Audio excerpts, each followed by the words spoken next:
With each step, the fog closed in, and Max's dimming flashlight illuminated the path of giant footprints he hoped were just a prank.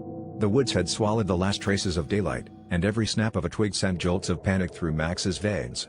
He'd set out for a solo camping trip to clear his mind, but now, with his phone dead and the battery on his flashlight fading, he was truly alone, except for whatever was making those heavy, deliberate footsteps just beyond the mist. Max tried to convince himself it was just a bear, maybe a lost hiker, but the footprints were so enormous and oddly shaped that his rationalizations felt hollow. At the edge of the clearing, he found torn tree branches and deep claw marks gouged into the bark, as if something impossibly strong had passed through in a hurry. The air was thick with an earthy, musky scent, unfamiliar and unsettling, and every shadow seemed to shift and breathe around him. Suddenly, a guttural growl echoed from somewhere in the fog, close enough that Max's breath caught in his throat.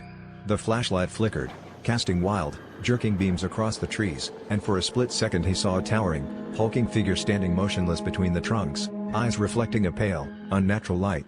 The shape vanished when Max blinked, but the crunch of heavy footsteps in the underbrush told him it was still there, circling, waiting. Heart pounding, Max stumbled backward, desperate to retrace his steps, but the fog had twisted the forest into a maze. The light sputtered and died, plunging him into darkness as the footsteps drew closer. Alone and powerless, Max realized that the stories about the deep woods were more than just campfire tales, and that something ancient and wild was watching him from the mist.